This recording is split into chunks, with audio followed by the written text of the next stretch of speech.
A graça e a paz do Senhor Jesus seja com o seu coração. Amém? Que bom a gente estar junto de novo outra vez. Antes de ministrar, eu queria dividir com você uma coisa interessante que o Senhor compartilhou no meu coração ainda há pouco ali. Há alguns anos atrás, há bons anos atrás, nós morávamos ainda em Belém. E o Senhor fez. Eu li um livro que contava uma determinada história de livramento, e na história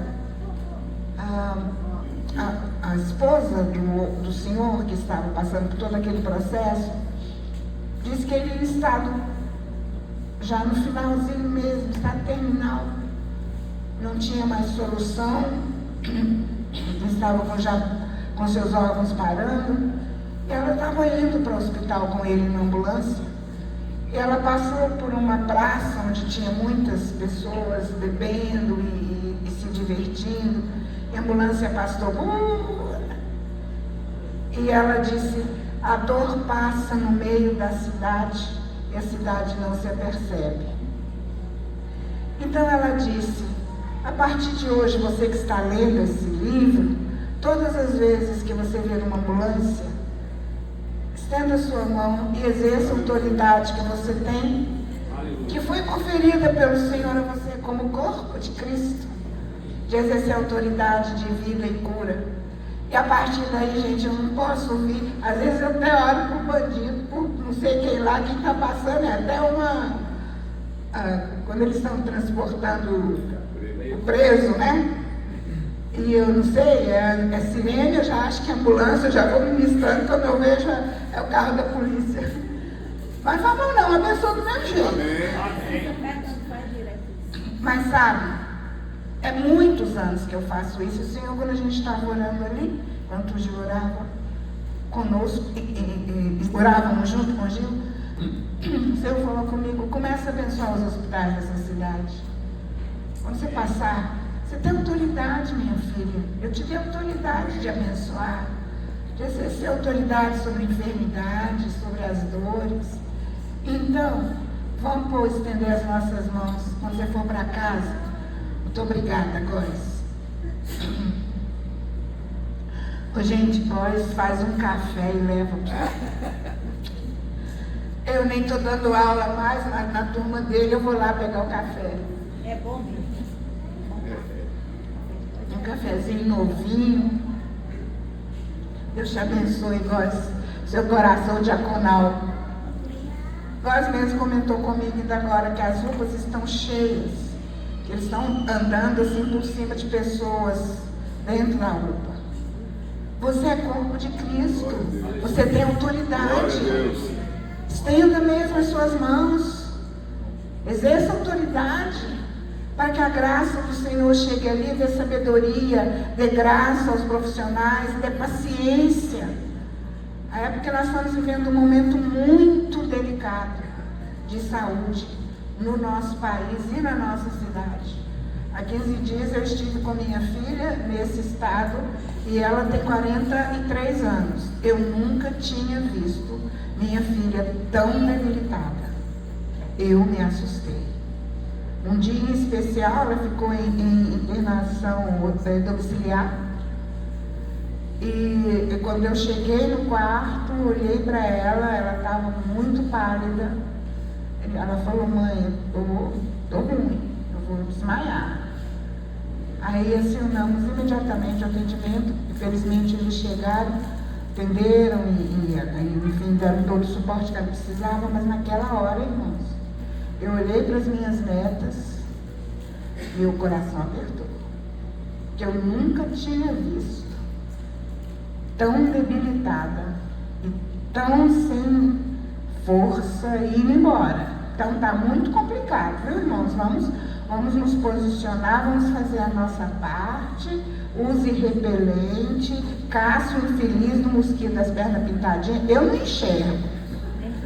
Eu não sei se você enxerga, graças a Deus, eu não enxergo as patinhas dele não, mas Mata tudo, eu mato tudo que é mosquito. Mosquito, eu não preciso ficar olhar a perna dele, não. E passa muito repelente. Faça a sua parte. Amém?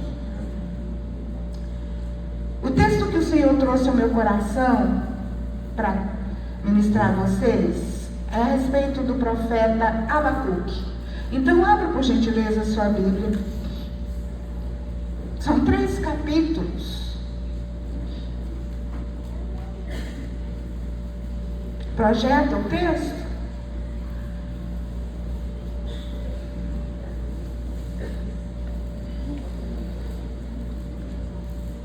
O profeta Abacuque. Por enquanto, só fica com ele aberto aí. A gente vai fazer as citações. O profeta Abacuque, ele viveu mais ou menos 20 anos antes do exílio babilônico. Então ele é chamado profeta pré-exílico. Profeta, um dos profetas, ele foi contemporâneo de Jeremias, de Sofonias, de Miqueias, e profetizou no Reino do Sul. Provavelmente assistiu toda a derrocada e todo o exílio, né? Ele provavelmente foi um dos exilados. E ele vivia no Reino do Sul, muito provavelmente em Jerusalém. Por quê? Porque ele tem todo o jeito de ser levita. Nós não sabemos. Aliás, a única coisa que a gente sabe é o seu nome. Como Naum, também, um outro profeta pré-exílico também, que nós só sabemos o nome.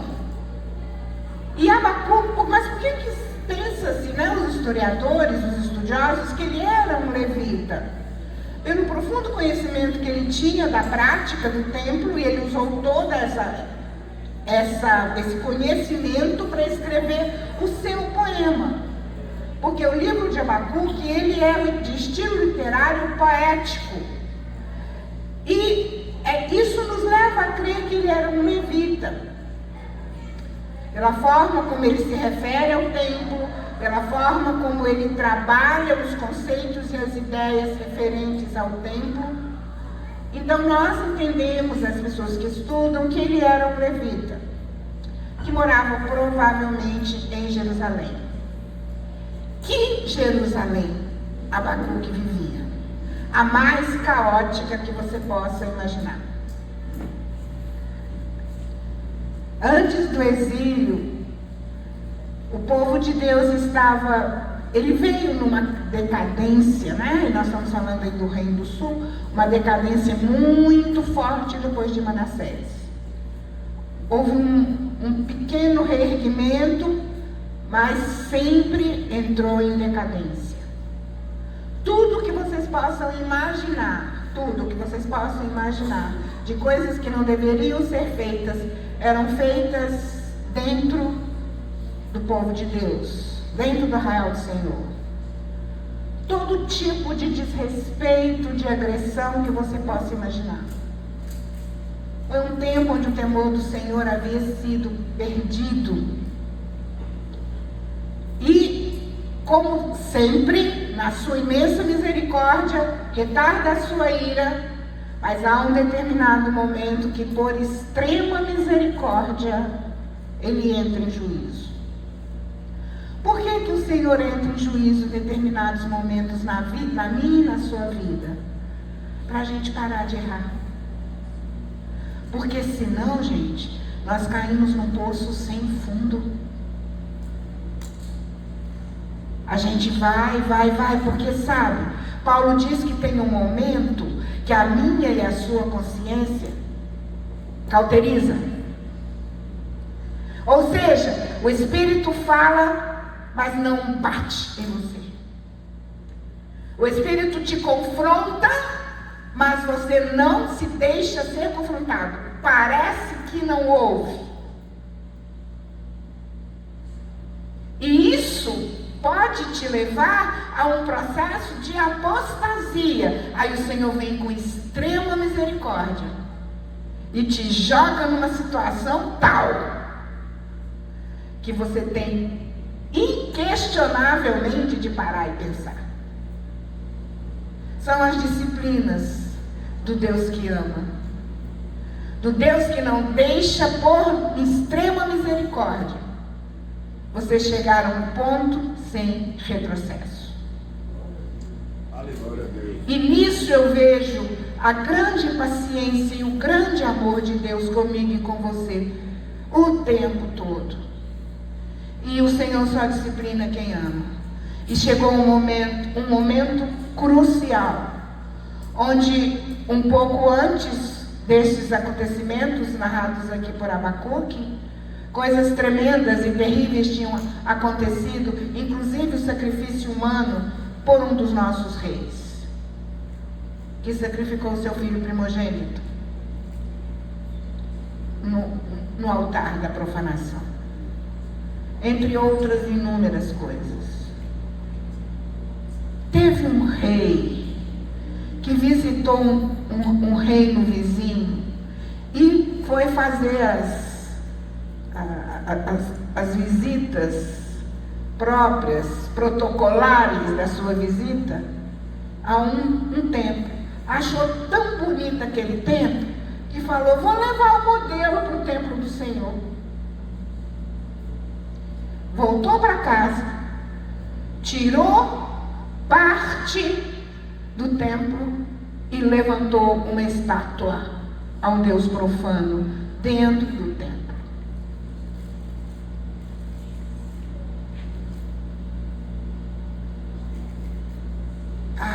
A cauterização do nosso espírito tem que nos causar pânico,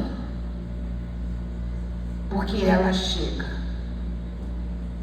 Recentemente eu conversei com um ex-aluno muito querido que não cuidou disso. E entre outras coisas ele disse: não, eu não falo mais de salvação porque eu não creio mais.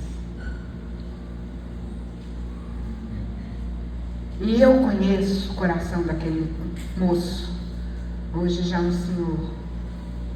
Eu sei que ele visitou o Santo dos Santos, porque muitas vezes ele visitou comigo, nós estivemos juntos no Santo dos Santos. Mas escolheu mergulhar no mundo de uma academia adoecida e foi se cauterizando, que hoje se levanta como agnóstico.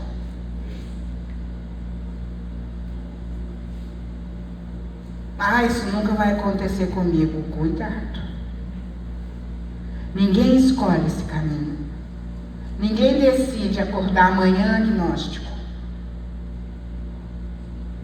Ninguém fala: esses questionamentos que eu tenho são só questionamentos. Vou deixá-los para lá, um dia, quem sabe, também não sei, vou levando, de repente volta o questionamento. Peraí, como é que é? Então,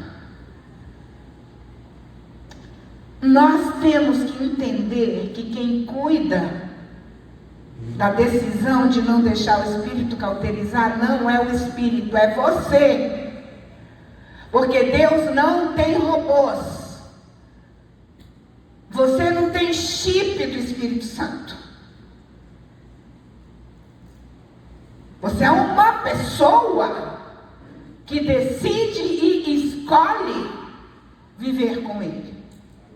E só assim que funciona, viu? Não tem plano B, não tem segunda possibilidade. É assim e assim.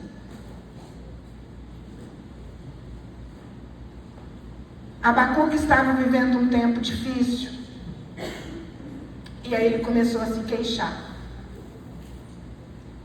Ele olhava em volta e via tanto desrespeito. O capítulo 1, ele narra com detalhes um grande desrespeito que havia, a profanação do povo, o coração rebelde do povo, o coração de um povo que estava cada vez mais distante da lei, distante do coração de Deus. E o profeta se achega a Deus e diz: até quando o Senhor vai ficar calado? Até quando o Senhor vai ficar indiferente? Até quando o Senhor vai se colocar omisso? Até quando o Senhor se levantará injusto?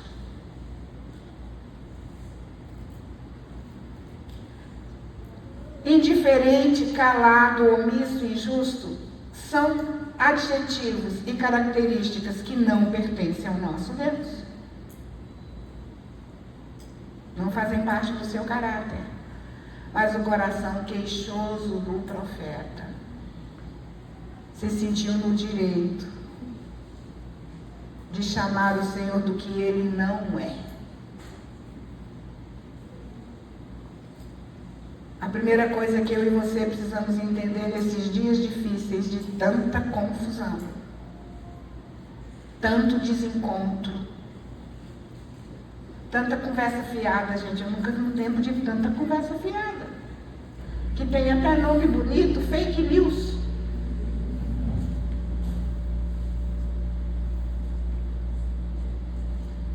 A gente tem que, tudo temos que checar. Porque a mentira impera. Não é? A mentira impera. Você vê uma notícia. Eu me recordo que quando eu comecei a ver as postagens ontem de madrugada a respeito do Irã, falei, não, isso aqui está com jeito de fake news. E eu não confio mais nem no tal dos sites que checam se é fake news. E quando você fica inseguro, nós vivemos num mundo de mentira, num mundo que jaz no maligno. As pessoas estão mentindo descaradamente para tudo. Em todos os aspectos, em todos os espaços, em todas as circunstâncias. E quando nós vivemos num mundo tão caótico, nós temos que olhar para o nosso coração e dizer, onde é que nós estamos descansando os nossos olhos? Estamos nos permitindo descansar os nossos olhos na dúvida do caráter do Deus que temos? Olha aqui, você pode duvidar de tudo, menos da santidade, da integridade, da fidelidade e do amor do seu Deus. Aleluia. Glória a Deus. Nunca se permita. Digo para você com toda a convicção. Você quer uma dica forte para ficar atento à cauterização do Espírito? O dia que esse tipo de sentimento bater no seu coração, abra o seu olho. Tem invasão satânica na sua alma para te desestabilizar e te tirar sua fé. Nós não precisamos entender Deus. Ele não vai ser entendido nunca. Canção tão bonita, né? Ninguém explica Deus. Ele é inexplicável. Porque ele é, só isso. Ele é. Glória a Deus. E é, gente. Ele é. Glória a Deus. E está no seu trono, sentado no seu trono. E ele se volta para Abacuque e diz a Abacuque, olha o que você está dizendo. Eu vou entrar com toda a disciplina, mas não é contra o inimigo não. O inimigo vai ser lá na frente, porque o Senhor está com seus olhos abertos para o opressor e para o oprimido, porque Ele é justo, e Ele é soberano, e Ele está acima de tudo, e Ele não deve explicação a ninguém. Ninguém. Eu me lembro que o meu pai, a minha mãe, era muito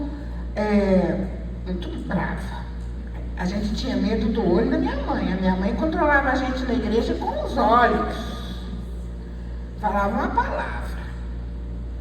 Mas eu, Zezinho e Rubem, que eram os mais novos, a gente sabia direitinho o que nos esperava pela extensão dos olhos da minha mãe. A gente sabia. E já sofria de véspera. Mas meu pai era muito ponderado. E ele nos disciplinava, ele que nos disciplinava, mas ele nos disciplinava assim. Ele chamava e falava, sua mãe disse isso, isso, isso. É verdade. Olhando nos nossos olhos. Quem era doido de falar que não era? Ele não gritava. Ele não impunha. Ele era autoridade. Ponto. A minha mãe precisava descabelar. Meu pai chegava. E ele olhava nos nossos olhos, que vocês estão dizendo a verdade. Então, aí a gente confessava o pecado. E ele disse, eu vou fazer uma visita, na volta a gente conversa. Eita, Jesus. Enquanto eu não chegar, pense no que você fez. Ô, gente, eu vou dizer para vocês, era melhor ele pegar a gente logo, aprontar todas, porque a gente apanhava até ele chegar. E tocava a campainha, é papai! Soprava um ar livrezinho assim. Eu dizia, falava livre, ela falava, ai que ar livre. E aí quando ele chegava, ele pegava, ele tinha uma escova de limpar o terno dele. Uma escova de limpar o terno. De madeira. Aí ele nos assentava a gente na perna dele, aconchegava o peito e falava assim, agora você vai ser disciplinada, porque você errou. E eu só vou fazer isso porque eu amo você. Se eu não te amasse, você não estaria aqui. Aí pegava a mão da gente e apertava assim para baixo. Eu achava que era para doer mais. Que esticava a pele da mãozinha, né? Depois de adulta, conversando com ele sobre isso, disse, não, filho, eu segurava os dedinhos para vocês não fecharem a mão e machucarem os dedinhos. E dava umas boas escovadas na mão. Com uma tranquilidade do como eu estou falando com vocês. Nunca ele nos disciplinava nada. Porque ele nunca esteve com raiva de nós. Ele nunca nos queria ferir. No coração dele não tinha espaço a não ser para disciplina. E quando eu vejo hoje nós 5, todos firmes no reino, trabalhando para o Senhor, todos os netos e bisnetos deles pertencentes ao reino. Aleluia. Quando eu olho para essa trajetória, eu vejo que ele plantou no nosso coração, primeiro, temor paterno. Não, ele não era qualquer pessoa, ele era nosso pai. Ele nos ensinou que o amor dele estava acima de tudo, inclusive do nosso erro. E ele nos ensinou firmemente que quando a gente erra, a gente colhe consequências do erro. Deus nunca vai agir diferente com você como meu pai agia. Do jeito que meu pai agia, ele estava dentro do processo de Deus. Deus não passa pano na cabeça de filho nenhum. Nenhum. Porque isso não é demonstração de amor. Amor não senta com mimimi. Amor confronta. Com força, com dignidade, com autoridade. E o Senhor fez isso com Israel. E ele disse para Abacuque: Abacuque, vai chegar um dia. E aqui eu quero chamar a sua atenção. Abacuque profetizou 20 anos antes da queda de Jerusalém pela Babilônia. Então é um texto escatológico. É um texto que apresenta de forma profética algo que não seria de cumprimento imediato, que viria numa construção de tempo. E o Senhor apresenta Abacuque traz essa profecia para nós. 2.500 anos depois, esse texto está nas nossas mãos, mostrando primeiro que o Senhor é o Senhor da história. O Senhor disse para Abacuque: você acha que eu estou omisso? Você acha que eu estou indiferente? Agora eu quero mostrar a você quem eu sou. O domínio dos mares estão comigo. O domínio da guerra está comigo. Eu sou soberano sobre os povos. Eu sou o Deus que abre o mar para que o povo passe em pés enxutos. Mas no mesmo mar eu destruo o inimigo. Eu sou o Deus que está acima de tudo e que por misericórdia se assenta para conversar com você, seu profeta cheio de queixa. Mas coloque o seu coração no lugar. E ele diz: e essas coisas todas que você está dizendo, eu estou vendo. E porque eu estou vendo, marchará sobre este povo um grande sofrimento. E a Babilônia veio. E o mesmo Senhor que disse a Abacuque que o sofrimento vai chegar, é o mesmo Senhor que diz: mas o meu dia chegará. Aleluia. E o dia do Senhor é apresentado lindamente no capítulo 2.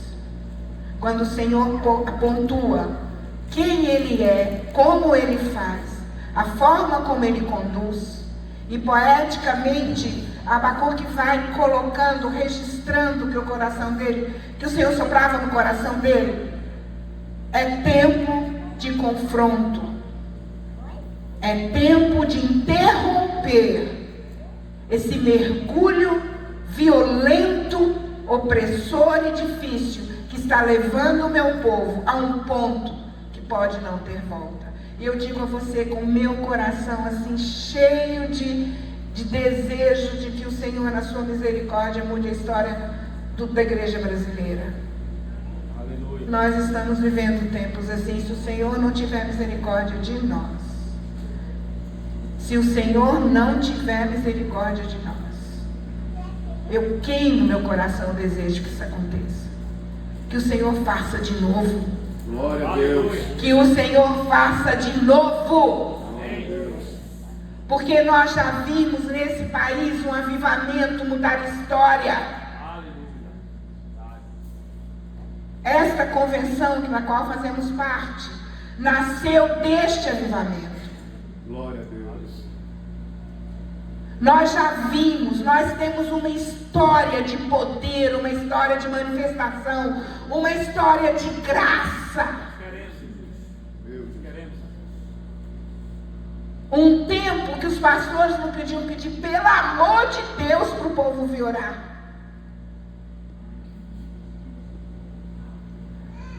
Era natural. Era tranquilo. Fazia parte da nossa vida orar.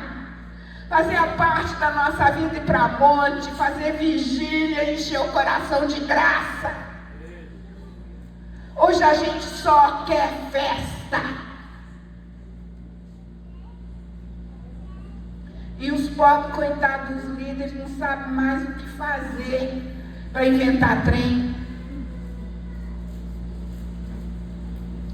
E o Evangelho do Senhor é tão simples, é tão puro. O maior evangelista do século XXI, Billy Graham. Se você, eu faço questão, faça isso, de sugerir isso. Baixe uma mensagem de Billy Graham. traduzida naturalmente, né? Se você souber bem, for fluente em inglês, em inglês, melhor para você ainda.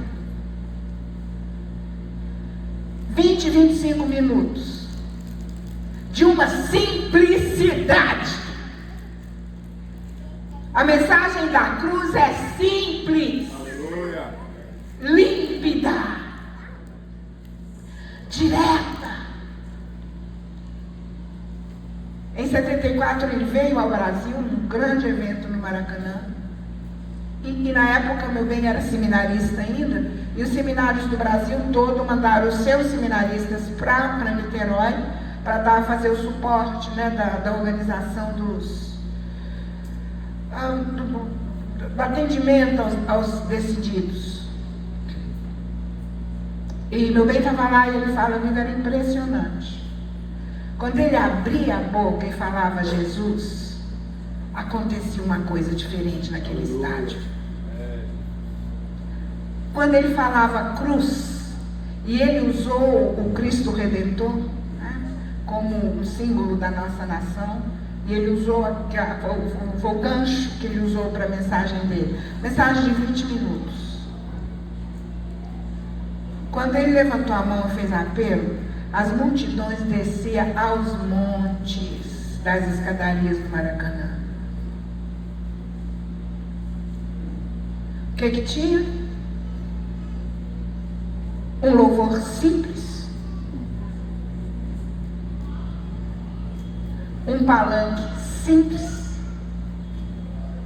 A única coisa que eles cuidaram de extremo, veio até de fora, foi a questão do som, porque era importantíssimo que a mensagem chegasse límpida, mas nada. Mas nada. Tinha tudo. O poder transparente, simples da cruz. Aleluia. Nós estamos precisando que o Senhor, na sua imensa misericórdia, não nos traga babilônicos, não nos traga egípcios, não nos traga filisteus, por misericórdia, mas nós vamos ter que dar um jeito nisso, porque senão vai ser o jeito. Nunca estivemos num tempo tão institucionalizado, tão de organização e menos de organismo. Somos tão preocupados, gente, com tantas coisas e tão pouco preocupados com dar a mão para o irmão e orar com ele. Há um sufoco, há uma agonia, há um sofrimento por coisas que não estão no menu sagrado, não são ofertas do cardápio de Deus, irmãos. Não são. Nós estamos jogando energia fora, gastando tempo precioso com coisas que não são, e pior, trocando nossa primogenitura por pratos de lentilhas. E o Senhor diz a Abacuque, não tem jeito, agora realmente vai acontecer isso, e eu vou tratar do meu povo na Babilônia. E a Babilônia foi um tratamento rigorosíssimo, de extremo sofrimento. Muito sofrimento. Não tanto de sofrimentos físicos, sociais, muito pelo contrário. A Babilônia tratava com muito cuidado os seus escravos. Ela entendia a força da mão de obra, diferente dos egípcios. Mas eles foram absolutamente apagados na sua fé. Na Babilônia não podia se exercer nenhuma fé com liberdade, com pouquíssimas coisas que favoreceram a todo o pensamento religioso daquele momento. Mas lá, um remanescente foi curado da idolatria. Nunca mais, Aleluia. nunca mais o judeu se curvou muito. até hoje. O povo de Deus não podia ver um ídolo bonitinho que estava incluindo no coração deles. Depois da Babilônia, nunca mais, em qualquer lugar do mundo que você encontra o judeu, ele é monoteísta de raiz.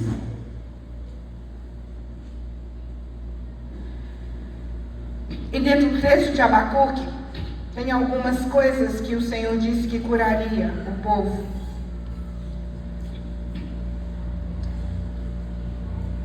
Violência. A violência seria tratada de forma muito rigorosa, porque vista por Deus. E o Senhor abominava. Irmãos, nós precisamos tratar a violência que eu chamo de violência branda. Quando nós falamos em violência, a gente tem sempre uma noção, um conceito pronto e primeiro, de uma agressão grande e pontual. Mas eu gostaria de chamar a sua atenção para violências verbais que destroem mais do que um soco. E que elas são aceitas e praticadas entre nós. E algumas em nome de exortação. Então você tem que primeiro saber o que é exortar. Exortar é levantar.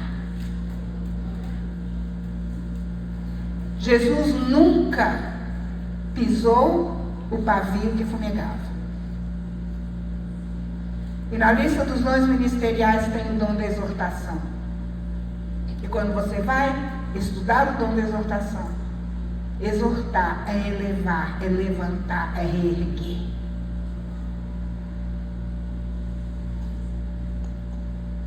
Há entre nós, irmãos, uma violência silenciosa.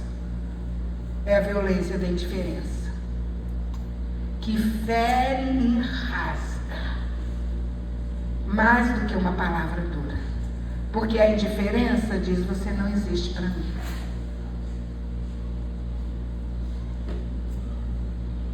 Dentro das nossas casas, irmãos, dos lares que consagramos a Jesus, é o povo de Deus. O Senhor estava falando, era para o povo dele que fazia isso.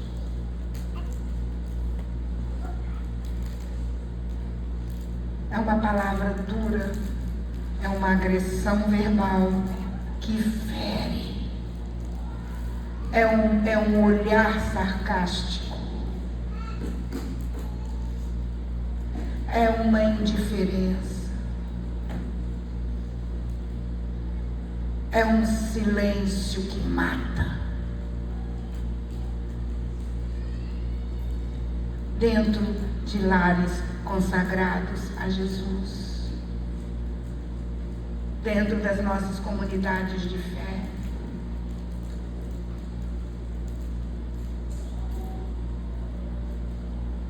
Hoje, quando o Fernando falava sobre a união de vocês com Filhos da Graça, eles são uma gracinha. Eu estive várias vezes com eles. Eles são um povo bom. Cristiano e Hilde são pessoas maravilhosas. Que testemunho tremendo. Numa cidade conhecida, como foi o eufemismo que você usou? Cisma. Oh, dó. A gente tá dando adjetivo bonitinho até para pecado agora. Que Deus abençoe esse projeto. Aleluia. Fiquei muito feliz. Ia até falar com o Cristiano, mas tive uma ação de coisas de tarde, mas chegando em casa eu vou falar com ele. Fiquei muito agradecida ao Senhor. Mas é um testemunho lindo. Acolham esses irmãos, amem esses irmãos. Eles vão passar por uma situação muito delicada. A perda da autonomia, isso é complicado, irmãos. Mesmo que vocês os acolhem com todo amor, mesmo que Fernando e Carolina tenham todo o tato, há uma perda de autonomia e isso fere muito o coração. Sejam pacientes, cuidado com os comentários, abram um espaço do amor e do afeto, da participação na sua vida, acolha-os no seu coração, acolha-os nos ministérios. Aleluia. Amém. Pastor Cristiano canta lindamente. Pastor, como é que você está cantando bonito? Mas você deu uma caprichada, que tem 1 ano que eu não venho aqui. Que bênção, que unção, que graça. Vocês todos, está lindo o Ministério de Louvor, está focadão, gente, está bonito com força. Acolham. Cuidado com o trato com esses irmãos. Cuidado com o trato do seu coração. Quem sabe está chegando alguém de efeito ministerial melhor que o seu. Entenda que o reino ganhou. Aleluia. O reino ganhou. Aleluia. Você não perdeu espaço, não. O reino ganhou. Aleluia.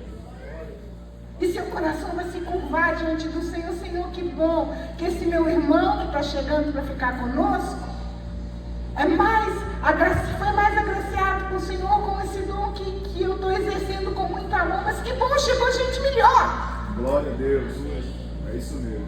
É reino, gente. Para com a mesquinhez de aprisco e de cabresto. Aleluia. É isso mesmo. Não existe no reino. João disse com toda clareza: convém que ele cresça. Aleluia. E que eu diminua e eu desapareça. Glória a Deus. Convém que ele cresça. João chamou os dois melhores membros da sua equipe. E eu sei que eram melhores, que eles permaneceram na equipe master do Senhor Jesus até o fim. Tiago e João olhou nos olhos dele e disse: vai com ele. Vai com ele. Deixem de ir para a minha igreja e vai congregar com ele. O melhor da equipe de João deu para Jesus. Porque ele tinha noção de reino.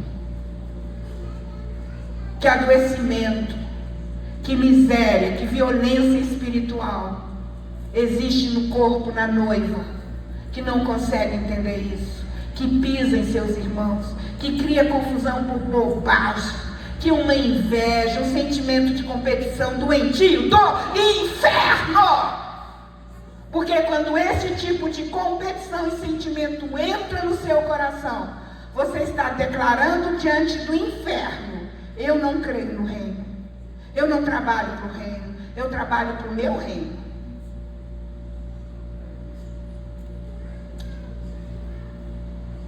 O Senhor fala claramente sobre embriaguez e vícios.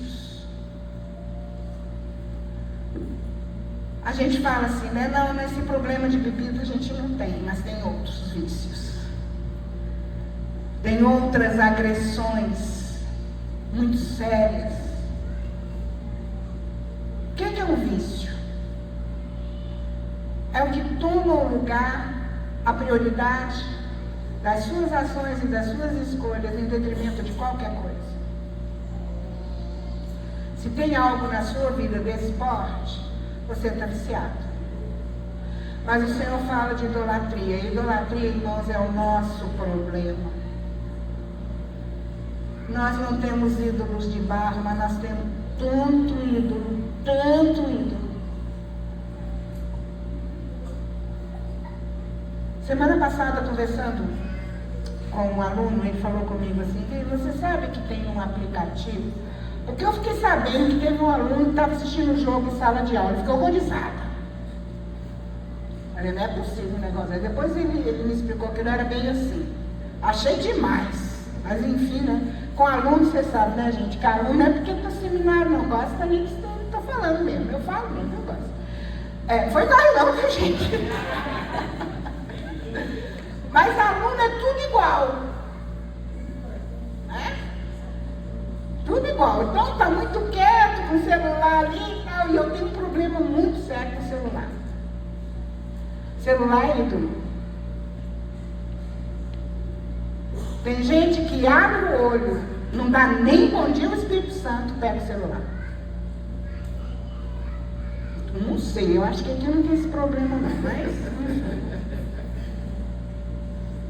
mas existe um ídolo chamado futebol. Eu falo, ele não tem esse problema não.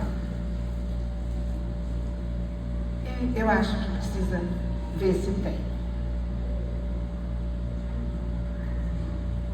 Aí foi que esse aluno falou comigo. Mas tem um aplicativo que anuncia quando o time fez gol. Eu não assisto o jogo na igreja não, falando pra mim. Mas esse aplicativo fica lá.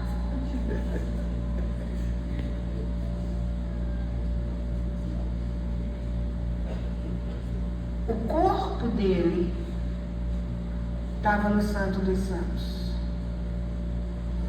E a alma dele estava no Flamengo. Nesse caso, pecou menos. O problema é seu. A fala é sua.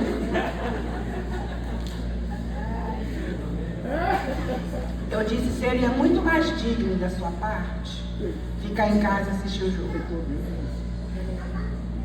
Porque entrar... Gente, você fica 2 horas no máximo. Quando me convida, você fica um pouco mais. Vocês, Fernando prega muito, mas eu sei que eu falo muito. No máximo 2 horas. Você não pode desligar essa droga desse celular. Por que ele tem que chamar a sua atenção? Isso é idolatria. Rede social é idolatria. E uma idolatria que alimenta mentira. A tal dos Photoshop, gente.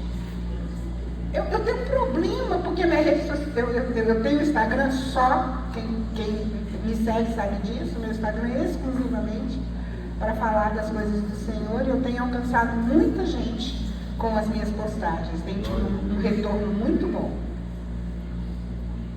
Mas às vezes, eu sigo você. Ah, tá, como é seu nome? Eu olho para a irmã, olho para a foto, olho para a irmã, olho para a foto. Dá para saber. Dá para saber não. Aí eu passo uns apertos que você não imagina.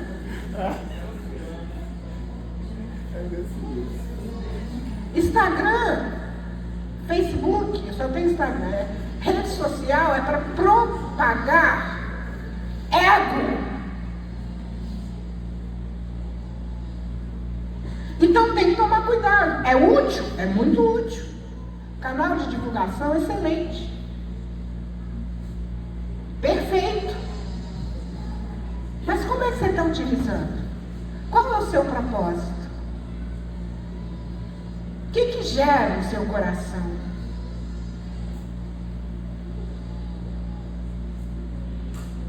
Então, irmãos, nós temos uma série de ídolos. Tudo que ocupa o lugar do Senhor na sua vida é ídolo. E como é que você sabe? Como você não tem sossego de ficar num templo, num culto coletivo em adorar o Senhor e fica doido querendo saber quanto é que está o jogo. Tem alguma coisa errada no seu coração. Não tenha a menor dúvida disso. Estou falando que não deve gostar de futebol? Não, irmão, não é isso. Não curto o seu futebol. Eu acho de muito mau gosto ser flamenguista, mas ninguém é perfeito, né? Acho mesmo. Uai, teve algum problema ali? Mas, enfim, desculpa a brincadeira. Mas por quê? E aqui eu preciso contar a minha experiência. Quando eu era adolescente, lá em Belo Horizonte, eu era cruzeirense. Mas eu não era cruzeirense, eu era cruzeirense. Eu tinha um pôster do Raul era o goleiro do time na época. Estou falando dos anos 70, tá, gente? O Cruzeiro era um time que, assim, só por baixo, vocês verem que timaço. Nós tínhamos 4 jogadores do Cruzeiro no plantel de 70, que foi o maior plantel do futebol brasileiro, imbatível até hoje, na Copa do Mundo do México. Eu era alucinada, eu sabia o nome dos jogadores, o nome das mulheres deles, quantos filhos tinham, enfim. E quando o Cruzeiro perdia, eu não dava conta. Principalmente para o Atlético. Era um sofrimento avassalador. Era uma dor estranha. E a Igreja da Lagoinha, já era onde é hoje, mas ainda é um templo antigo, ela ficava em frente à Avenida Antônio Carlos, lá em Belo Horizonte, que é a avenida que faz o escoamento do Mineirão. Então, dia de jogo, era um sofrimento ali, porque a hora que o culto ia começar, os cultos normalmente começavam às 20 horas, era a hora que o pessoal estava descendo do Mineirão. Era um tumulto, a gente até perdeu uma de nossas adolescentes em um acidente de trânsito num desses eventos, que era muito comum, muito acidente de trânsito ali no Antônio Carlos. Então, quando eu via, gente, olha, eu sentada, nós tínhamos reunião de adolescentes, reunião de mocidade antes do culto, então eu começava às 7 horas, às 7 horas começava e ficava assim em cima. Então o barulho da rua, os gritos da rua eram... E os atleticanos felizes da vida, e aquela gritaria, galo forte vingador, e não sei o quê, e buzina, e... Eu senti uma ira. Sentada no Santo dos Santos. Aí eu fui batizada com o Espírito Santo. E no dia seguinte, o Cruzeiro não existia para mim. Glória a Deus. Hoje nem vale a pena. Você é cruzeirense, sou, mas também está tão ruim, né? Mas eu sou. Ele não é mais o meu ídolo. É um time que eu acho bonitinho. Hoje eu não curto muito, mas eu sempre gostei de acompanhar. Mas não tinha no meu coração peso mais. Por isso eu digo para você, dá uma checada. Porque eu sei que é idolatria. Porque eu vivi. Eu vivi. Brigava com as pessoas, arrumava confusão, chorava. Era um horror. Era obrigado a ir para a igreja, que eu era nem doido de falar que vou para a igreja, porque o Cruzeiro perdeu, né? Eu apanhava.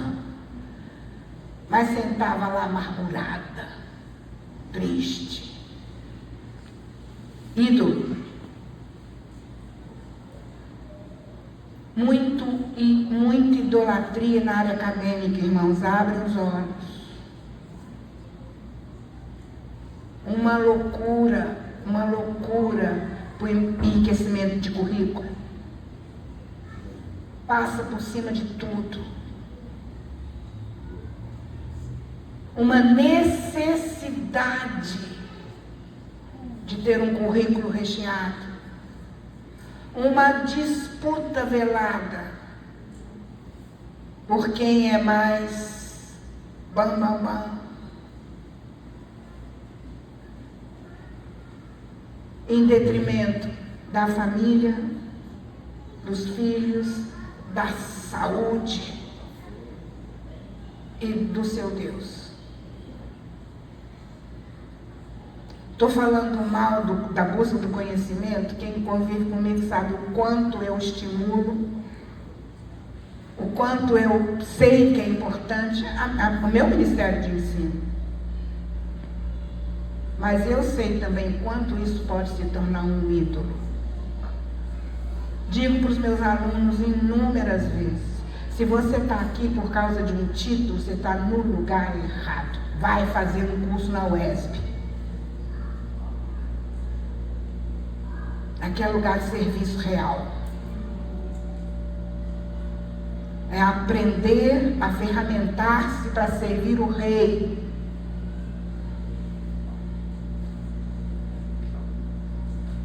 Quantos ídolos? E foi por causa disso que o Senhor entra com Babilônia forte.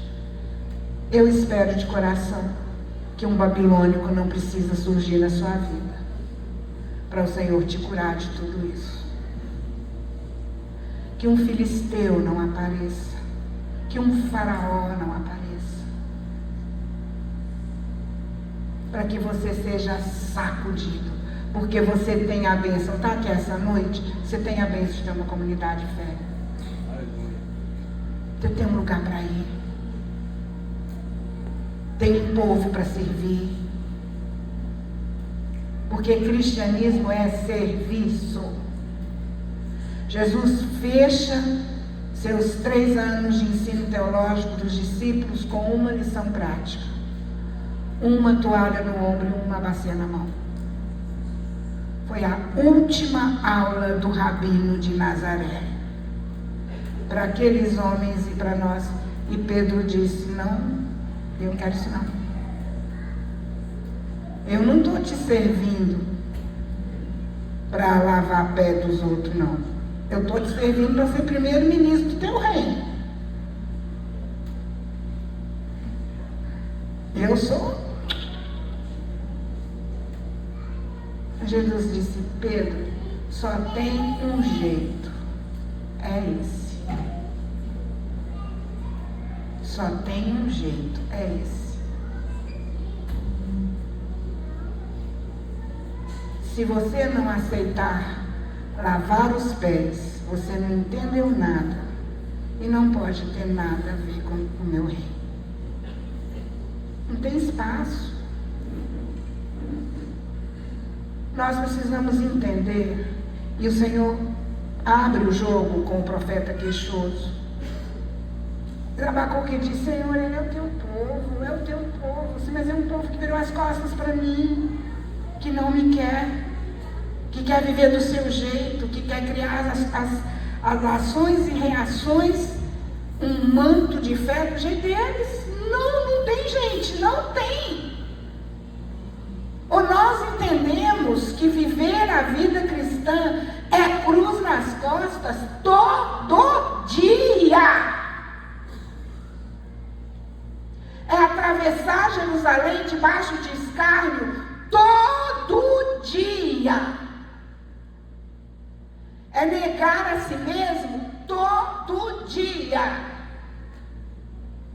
Até que o dia do Senhor aconteça. Aleluia. E ele diz que vai acontecer. E o Senhor promete agir no tempo dele. Ele diz, o dia do Senhor, o meu dia chegará. Irmãos, isso vai acabar. Essa nossa peregrinação difícil vai acabar. Nós vamos chegar em casa. Aleluia.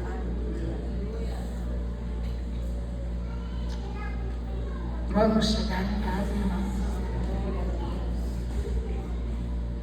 Não troque pisar em Canaã por pratos de lentilhas de uma peregrinação. Tão nada perto do que o Senhor é. Tão nada. Concentre-se em olhar para o alto. E Zacarias termina, aí você pode colocar, por favor, o último versículo do capítulo 3, Abacuque. Falei quem? Zacarias.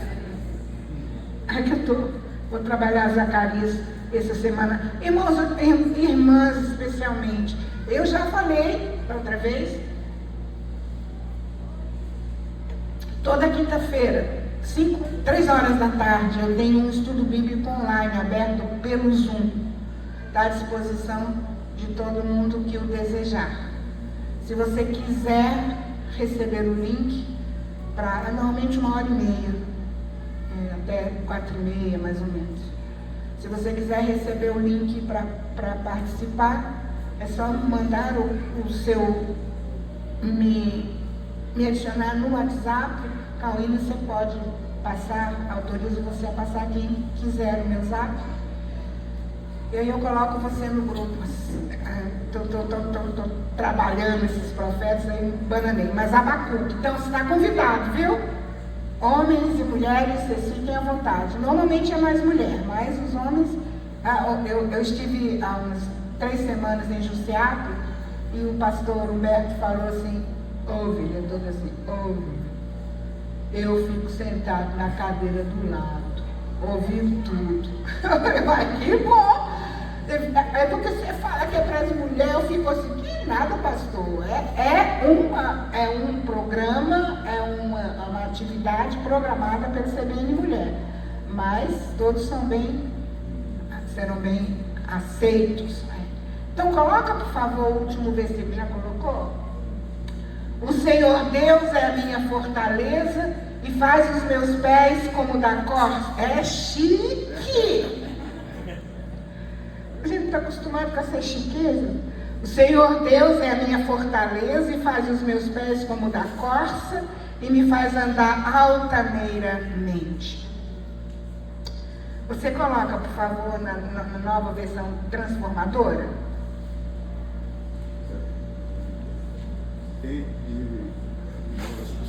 O Senhor soberano, no original, El Shaddai. El Shaddai é a minha força. Assim termina esse livro, que é um diálogo entre um profeta queixoso de um povo desordenado, de um momento caótico, onde o Senhor, neste diálogo de amor, diz para ele: vou fazer porque preciso fazer, vou fazer em amor.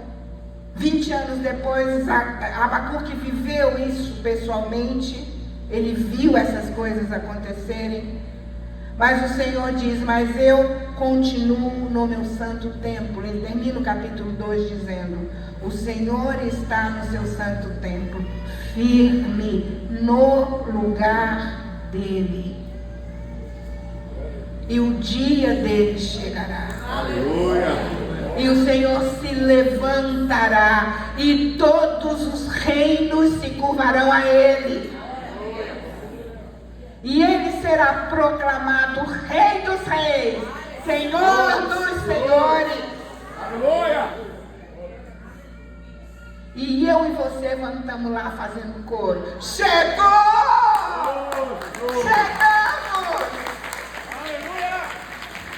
A gente creu e nós estamos vendo. Aleluia!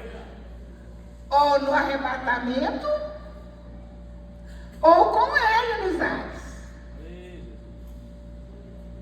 Mas nós vamos assistir este momento. E nós vamos olhar um para o outro. A gente sabia que ia acontecer. Vai ser muito lindo, gente. Vai ser muito lindo. E a nossa esperança tem que estar nisso. Aleluia. Por isso vale a pena caminhar com integridade. Aleluia. Pagar o preço que for necessário para honrá-lo na nossa peregrinação. Enquanto caminhando para Canaã, vamos caminhar de cabeça erguida, porque ele prometeu que ele é a sua força. É assim que a profecia de Abacuque se fecha. Uma profecia que aparentemente, um livro profético aparentemente apresenta uma situação tão caótica. Ele diz: a figueira não está florescendo, não há frutos na videira, não há nada que justifique a minha esperança, mas a minha esperança não está no que eu vejo, a minha esperança não está no que eu sei, a minha esperança está no que eu creio. Aleluia! O profeta diz: a figueira não está florescendo, a videira está seca, os currais não dão seu fruto, nós estamos perdidos, está tudo caótico, mas não faz mal não, nós só estamos de passagem. E nós temos a certeza e a esperança, temos um mapa, temos um GPS. Você tem o GPS de Canaã, meu irmão? Você não vai errar o caminho. Só precisa ter fidelidade, temor e responsabilidade enquanto peregrino.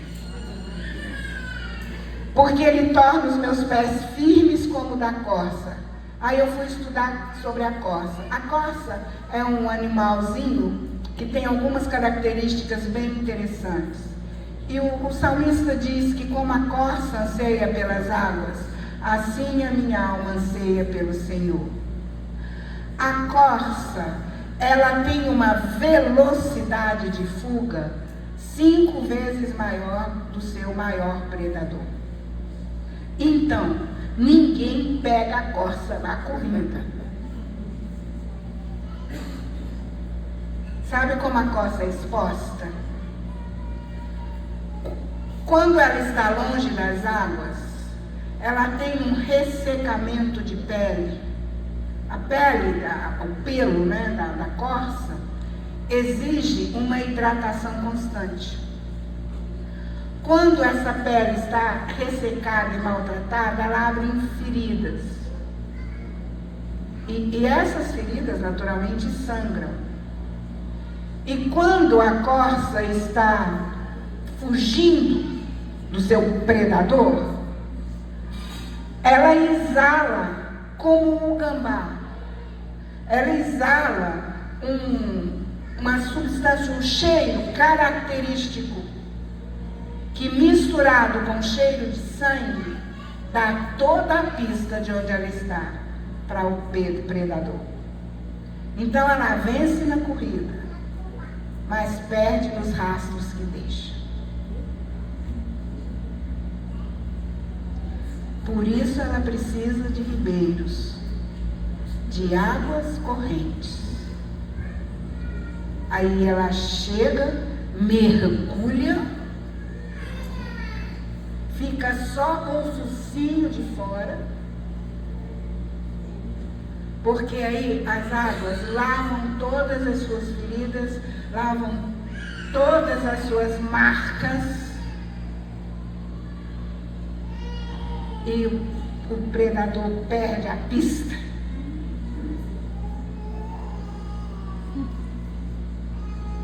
Aí eu me lembrei de um profeta vivendo no exílio, que ele fala para nós do rio do Senhor. E que você coloca os pés e vai, né, aos pouquinhos, até que se permite mergulhar por inteiro, no rio do Senhor. E aí o profeta diz que nesse momento você é lavado pelo Espírito. Você é restaurado e você passa a nadar nas águas do Espírito.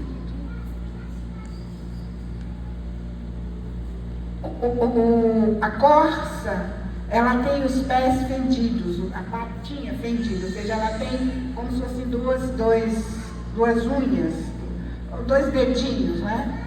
Que são separados. E elas têm, nesta parte aqui, uma espécie de aderência. E ela pode subir num penhasco assim. Porque as patinhas agarram e as unhas que são soltas, né, separadinhas, elas fazem garras. Então Abacuque diz que eu e você, como as corças, Deus nos deu pés de corças. Aleluia. Por que a corça faz isso? Porque ela faz com extrema rapidez e segurança. E predador nenhum dela consegue fazer isso. Aí ela chega no lugar alto, mesmo, preste atenção, que ela esteja longe do rio, por alguma situação, por alguma necessidade específica até da sua alma. Você está seguro se estiver num lugar alto. Aleluia. E Deus deu a mim e a você, em tempos de dias caóticos, mundanos, destrutivos, positivos, onde tudo que se quer. Gente, o negócio é a gente. A perseguição é com a gente. Se a gente gosta, o mundo fala, vamos acabar com esse povo cheio de mimimi, vamos acabar. É incrível. E só está começando esse trem. Daqui para frente é pior. Então você tem que dar graças a Deus, porque Ele te deu pés de corça. Aleluia. Mas você precisa, como a corça, também aprender que o seu lugar de segurança é no reino do Senhor. Amém. Os lugares altos são opções sofridas. Ah, como é sofrido crescer em lugares altos, é seguro. Mês passado fez 25 anos que meu bem foi promovido. E eu fico pensando, que lugar alto, tão sofrido, foi para mim, os primeiros anos. Ainda é muito sofrido, mas a gente acostuma, né? Só acostuma. Mas eu lembro com clareza, os 2, 3 primeiros anos, eu lá no meu lugar alto. Eu só tinha um lugar alto, a segurança da companhia dele. Mas quanto sofrimento, quanta dor. Mas ele estava lá, foi necessário. Estava no cronograma dele, ele é soberano e não tem nada a discutir com a soberania dele. Aleluia. Não sou nada, você não é nada. Você não tem nenhum direito de se assentar e colocar. Olha, gente, a gente discute com iguais. Não é? Só doido invade um tribunal e põe o dedo na cara do juiz. Mas os advogados, eles podem ao menos argumentar com o juiz. Então, quando você diz assim, como é que é Deus? Como é que é essa coisa? Você está colocando Deus na sua frente numa mesa e vamos conversar, parceiro. Ele é Deus. Ele olha para você e fala, menino, você não sabe o que está falando. E tenha muita gratidão, porque eu te amo. E sei que você é cabeça louca para falar essas besteiras. Mas tem preço, viu? Quando eu voltar da visita, nós conversamos.